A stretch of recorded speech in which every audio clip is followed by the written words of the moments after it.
Hello, everyone. Welcome to Lunch for the Soul. I am Melissa Wilson. Happy to welcome you here today. I have an incredible guest to introduce you to. She's strong, she's courageous, she's faithful, and all that got her through the absolute unthinkable.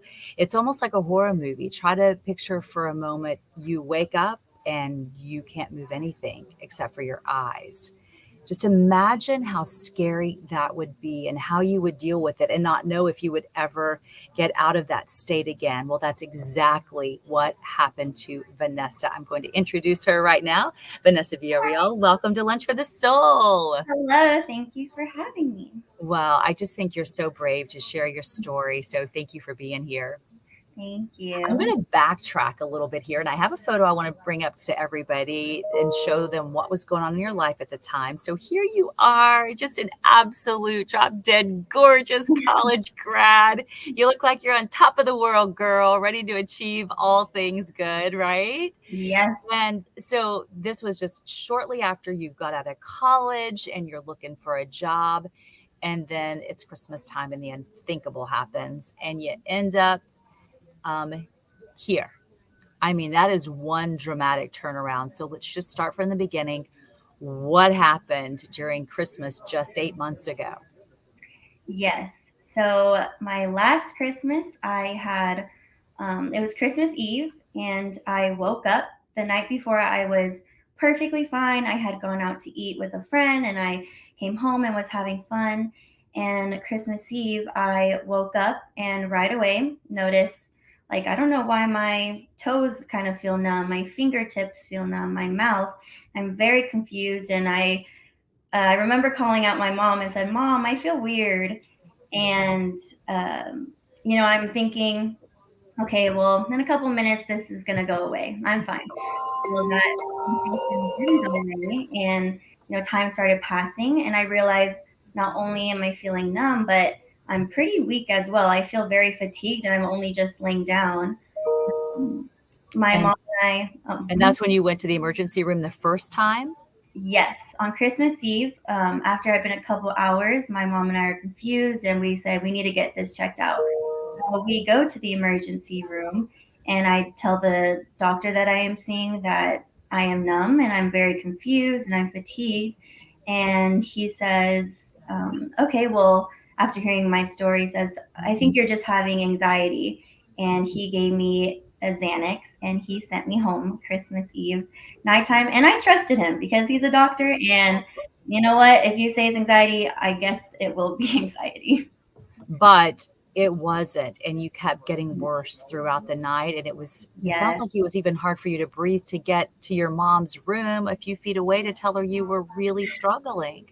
Yes. So after we had gotten home from the emergency room, I just go to sleep for a couple hours, and I start waking up in the middle of the night, and I feel something very wrong. I'm not even I'm anxious only because I'm numb, and I'm going back and forth to my mom's room saying, "Mom, I feel weird. Mom, something's wrong. Mom, this is strange." And we decided very early Christmas morning, maybe 5:30 or 6 a.m., we need to go to the hospital because this isn't right. I'm not getting better, and Mhm. we need to get this checked out immediately. And so at that point, it's Christmas, which is a tough time, right? The hospitals aren't, sometimes staffed to their fullest. So it took a little while to get that diagnosis, but eventually, what did you get diagnosed with? Eventually, 2 days later, after I had woken up completely paralyzed, I was diagnosed with Guillain-Barré syndrome. And that was the first time my family had ever heard of it, or the doctors saying that about me when it was unfortunately too late. That is so scary because at that point, all you can do is blink your eyes. So Yes. how did you communicate and tell people with the alphabet? You picture what's going on at this time, and your mom figured out how to help you so that she could figure out what you needed. Yes. So when my mom and brothers noticed I had awoken, they had sedated me at the hospital. And immediately she notices I'm blinking my eyes, and that's the only thing that is moving on my body. And she says, "Vanessa, we need to communicate with you." But you're going to have to blink for us. And she says, if you blink once, if we ask you a question, that means yes. If you blink twice, that means no. And if you blink 3 times, that means you want to tell us something. And I blinked 3 times a lot because I was so confused. And the first thing I said was, why? They have to go letter by letter. They're saying A, B, C, and I'm blinking on W and H and Y. And I asked why because I don't get it. Like, what just happened to me? I want to make sure everybody knows who we're talking about here. So this is your support system of all support systems of all support systems. I mean, your brothers and your mom were there for you every second of this. And really, I understand they were the only ones who could be there, because anybody else who visited, even people you loved and adored, your heart would race and doctors said nobody but them, right? That had to be a little bit challenging. Yes, I was only allowed to see my 2 brothers and my mom. And my brothers would work the day shift with me. And my mom would come at nighttime. So she slept during the day and she would be like my nighttime nurse. But those were my 3 angels that have been with me through all of this. Complete blessings that we're talking about. And again, I just think that it would be so scary to be trapped in your body. So I want to talk about some things that you asked for, including Christian music. How did that help you when they started playing those tunes in your hospital room? Well, I love Christian music. I play worship music all the time. It allows me to feel God's presence and, just praise Him. And I knew I needed to hear that. I knew I needed to hear prayers, and I would say worship, and they would play my music for me. And while I'm listening to lyrics of certain songs, I'm just saying, Jesus, please, help me. I'm trying to gather these lyrics and really make it into my own situation. And it definitely brought me peace. And I was probably playing music 24 hours throughout the day consistently. Well, you think about, you went through that day after day after day for an entire month. Yes. But did you ever think, I may never do anything but blink again? Or did you have hope that this would end at some point? I absolutely thought that's how I was about to be forever. I had never heard of Guillain-Barré, so I'm not really educated on it. And I had heard the doctors say, possibly it could be 6 months to 9 months to a year before you walk again. And so I remember crying when I heard the first doctor tell me that, thinking, um, I'm about to lay in this bed and blink for 6 months. And I just felt such anxiety because it is such a hard thing to do. And it took a lot of patience from me as well as my family. And I was scared. I was very scared because I was scared there was no hope. And it was discouraging at first.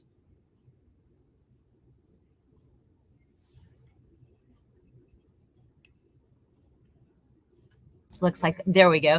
I have Estella here, one of our viewers, who says that she feels blessed to have survived it. I'm sure you're going to have that testimony the rest of your life. And I know that we have Annette here just saying hello. Hi, Annette. Thanks for joining us for a really important conversation about how faith can get us through the most trying times. What else helped you when you were literally trapped in your body, Vanessa? Honestly, my family's presence, I always had a family member next to me, and that gave me a lot of peace. It's kind of funny. I'm asking them to pray for me. I kept saying pray out loud, and I would have them lay their hands on my chest. And funny that at the time I couldn't even feel their hands, but just the thought of their hands touching me made me feel very calm, and definitely just Jesus helping me and blessing me with beautiful family members that were there with me every step of the way. Wow, I can't imagine that, not being able to feel it, but just knowing that presence is there. And when Yes. you think about it, that's really how God is, right? We can't see him, we can't feel him, but when we have him in our hearts, it's like that presence is there. That reminds me so much of that. You gave me goosebumps when you said that. Okay, so let's talk about what happens then. It's a month. The Yes. first thing you could move was your head a little bit. Yes. The first thing I started healing, I guess, from here down. My face still stayed pretty paralyzed. So I was limited. But Hmm. the first thing was moving neck up and down, or side to side and up and down. And that made a really big difference. It allowed the blinking. I didn't really have to blink to communicate anymore. It was more them saying the alphabet, and I would shake my head on whatever letter. So that was a big milestone in the beginning for me. And I think that's when I realized, okay, Vanessa, this is a tiny, awesome moment that I'm having. And I'm now really hoping that that's going to happen to the rest of my body. Hmm. In Well, the end, then your mom wanted to get you to the best rehab facility, I will say, in the country. I've witnessed it for myself, the magic that they do, and we're talking about Tier Memorial Hermann. So yeah. she gets you transferred all the way from South Texas to Houston, which I'm sure was a feat. It had to be quite the challenge, right? And then they were able to hook up onto your vent a talking device. Mhm. What were your first words that you were able to say? Yes, my mom had recorded me, and right away I say hello. That's the first thing I said. And that was a weird moment. I hadn't heard my voice in months, and neither had anyone else. And then I said hello to my brothers. I said, hi, Ramon. Hi, Aaron. And yeah, that was a good day. And I'm Yeah. just thinking, thank you, Lord. Let me speak anything I want to say now, because I didn't have that privilege anymore. I bet you'll remember that feeling for the rest of your life of your voice, right? And I know it just had to bring your family to their knees. I mean, that was a big deal. And Yes. then you had a whole lot of work ahead of you. So you not only get in the hospital, but they can't do it for you. I mean, they can show you what to do, and they have Mhm. the incredible technicians and the therapist and the equipment, but you have to do the work, right? What was it Oh, like? yeah. What's happening here? So there, I am not able to move. I'm not able to pick up my own arms at all. So I am Mhm. having to wear slings that help me against gravity. And there we practice exercises and touching my mouth, which was very hard. So that way, eventually, I could learn how to feed myself again and touch my face and do anything like that. And so those slings were very helpful for me, and it allowed it to be a little easier for me to just swing my arms around. Mhm. And I got to meet one of your doctors and one of your physical therapists who just couldn't believe how well you did. And we see you here just outside of Tier Memorial Yeah. Hermann in the Med Center and in your wheelchair. And at this point, when you're riding around Tier, did you have the hope that you would walk again, or was that even questionable at that point? Oh, I absolutely did. I knew I was going Mhm. to walk again. Thank you, Jesus.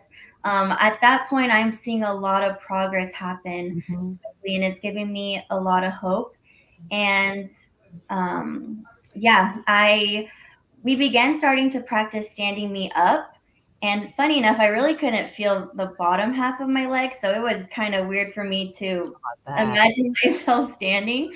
But I knew it was coming. I just had to Yeah. be patient. Well, and then here you are again, and we see you here just working it so hard. And then even more recently, I mean, just doing just typical exercises that somebody might do in their own gym, but really Yeah. building that core. Now, this was a really fun video. I took just a screenshot of the video, so it's a little blurry, but I want people to be able to see.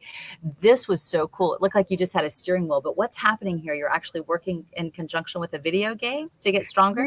Yes, yes, that was a fun therapy session. It is a video game, and the wheel I'm holding has pretty strong resistance. So we play different games, and it's like you either press in or you're pulling out, and it looks fun, but it was actually a pretty good arm workout for me. I could tell. I was looking at it thinking, this is not fun, but it looks fun. It was fun. No, it kept your mind off of, I'm sure, just right. Like what a neat way to be able to strengthen your body. And Yeah. then what kind of grit did it take to be able to pull off days like this when you're, probably exhausted? It's hard to do. You're boxing even. Where did you find the inner strength to be able to do this day after day? Um, Definitely with the therapist I was surrounded by, they were so encouraging that I would just think, you know what, I need to try my best because they want me to. And I know after each therapy session, I would just feel I would heal a little more and a little more. So Mhm. once you start seeing that progress, it just makes you strive to keep going because you know it's only going to help you in the end. What is your suggestion for people going through a hard time? Because obviously, very few people are going to end up going through something like this, this dramatic, but we all go through ups and downs. What would you suggest to people of how to work through that? I think honestly, prayer. Um, and something I told myself a lot, when I was completely paralyzed, well, I would say, this too shall pass. This moment is probably one of the lowest moments in my life, but this is going to pass and a better day is going to come. So I think in any situation that someone is struggling in any circumstance in life, just think this too shall pass and Yeah. think of yourself in the future just overcoming whatever it is. And um, it'll really get you through the moment. Well, and even though it is rare, you see here, Deborah says her sister has it. And then Kevin says that he has a chronic form of it and has to deal with it all the time. And so we know that, there are people who are really going through tough times like this. I know it's a little controversial, but I think it needs to be addressed of what doctors told you about perhaps why this happened to you in the first place. What were their thoughts about why somebody who was very healthy, never had any medical problems at 20, in your early 20s, go through something like this? Yes. Well, there actually hasn't been a 100% complete explanation to me of why this has occurred. Mhm. My When I fully collapsed and became completely paralyzed, and they were about to tell my mom, I think she has Guillain-Barré syndrome. They asked her, had Vanessa been recently sick of anything, flu or COVID, or had she had any stomach infections? And my mom kept saying no to the questions because days before I wasn't sick at all. And then they asked, has Vanessa gotten a vaccine recently? And that's when my mom said, yes, she did get a vaccine. And they said, oh, like, this is very rare, but somehow that vaccine could have just triggered for this reaction in her body. And now, I had nerve damage after. But it is kind of hard and it's difficult because I actually haven't received a full explanation. Yeah. It can be something just very random that just your body reacts a certain way, unfortunately. But just in case, doctors have said you shouldn't do any type of vaccine from now on, right? Just in case, I just to be safe. And I think that's, it's nice to have them be able to help guide you forward in your future so that hopefully you never have to go through any of this. The first time I met you, you said, I've been through a whole lot at 23 and I really hope I never have, my family ever has to go through something like this again. Well, let's give this happy ending. So then you have been doing massive rehab in Houston, ready to go back home to McAllen, and you had everyone waiting for you. What did it feel like to come home to signs and hugs and love? And I'm loving the sign, we can't believe you're home. So I'm guessing you were ready to go home to a kitty cat? Yes, I have a cat, and everyone knows I'm a cat girl, and so that was on uh, the line. Oh, that day was amazing. The night before, we just had driven back to the Rio Grande Valley, and the next day, I went to my grandma's house, and just seeing all my cousins who I had not seen in months, and my grandmother, just made my heart so happy. And you just feel like, yes, I came out of this victorious, and I'm able to yeah, be myself again, and they get to see a healthy version of me again, which is sure. awesome. Well, and I want to remind everybody that this happened to Vanessa started getting really sick on Christmas Eve, lands in the hospital on Christmas Day. And Mhm. so you just got to celebrate Christmas in August. Merry Christmas. Thank you. I know I, August 4th is officially my new Christmas day. I Got love to celebrate. this. It was Okay, awesome. so I have to ask you, your mom was with you through all of this and was just everything to you. So did she leave the Christmas tree up for 8 months, or did she ever have time to take it down? I'm assuming she was with you all the time and it's just been there waiting for you. Yes. So our tree and presents had been home for 8 months, as well as my nephew in the photo. My brother, he kept his tree up at his house for Oh. 8 months as well, in memory of me. And so it was Christmas every month of the year. You're bringing tears to my eyes. I just love that so much. That is so beautiful. And isn't that what family's about? I mean, what a huge blessing to have them by your side and to be able to help you out so much. Vanessa, thanks for sharing your amazing stories. I really am tearing up. It's incredible. I'm so happy to see such a vibrant young woman doing so well. You have a beautiful testimony to share and only good health for you from now on. All right. Yes, No ma'am. more drama. Well, you have milestones. You let us know. We'd love to follow up with you. Thank you All so much right. for having me. Take care of yourself. And just a reminder, 12:30 Wednesdays, the place to be for Lunch for the Soul. If you happen to tune in late, hey, you can always find all of our Lunch for the Souls and all of our live streams at Fox 26's YouTube page. It's an easy place for you to go, and I hope to see you back here next Wednesday. Have a beautiful day and a beautiful week. Bye-bye.